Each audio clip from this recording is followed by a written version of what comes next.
Hey guys, Crystal Thompson here for Color Combos with Crystal. Today we are creating a faux alcohol ink effect. I am in love with all that alcohol ink colors and patterns, but guess what? I don't have it in my budget to do it. So let's get started with this tutorial. We're going to start with using the Step Out Peony. This is a gorgeous solid florals stamp set. We're going to need some watercolor paper. You're also going to be using some watercolors. I'm using some liquid watercolors and 2 shades of pink, a yellow, and an orange. You can use a watercoloring pad or watercoloring chalk or whatever you've got. We're also going to be using some black embossing powder, gold embossing powder, and of course a water brush. Let's get started. We are going to begin by heat embossing. We're going to start with the sentiment from the Step Out Peony, and it's a gorgeous sentiment. It actually says, a friend is one who overlooks your broken fence and admires the flowers in your garden. So I thought it'd be a really pretty, encouraging stamp set to use. Once we're done with that black and we'd heat emboss it and done the heat setting, we're going to do 2 of the largest of those Step Out Peonies. This is going to be the medium one. This is the one that kind of shows some of that detailing, yet it is not super bold. We're also going to be using that. We're going to cover it with gold embossing powder.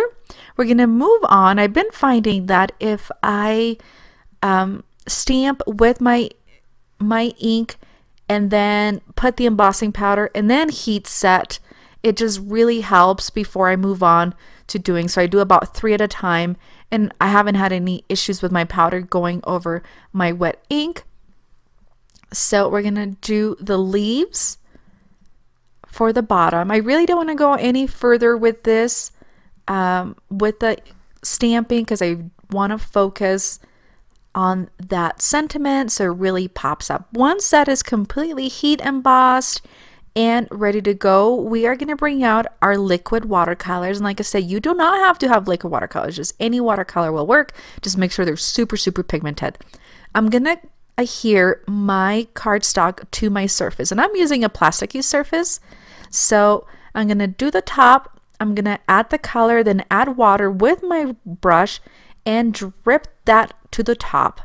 I'm going to move on to the next color. Try not to get those to blend at the drop of the watercolor and have it drip. And we're going to repeat the process with all my different colors. And like I said, I was using 2 shades of pink, an orange, and a yellow, and that's the orange.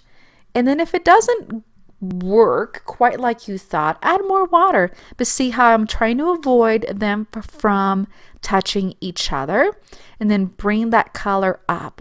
The idea here is they're going to be really pigmented, and as they dry and you layer them over when they're dry, it's going to look really pretty. So this is what it looks like once they're dried up. Is it watercolor? Yes, but you still get those splotchy big blobs of color that is really popular with the watercolor ink, which is so with the alcohol ink, excuse me.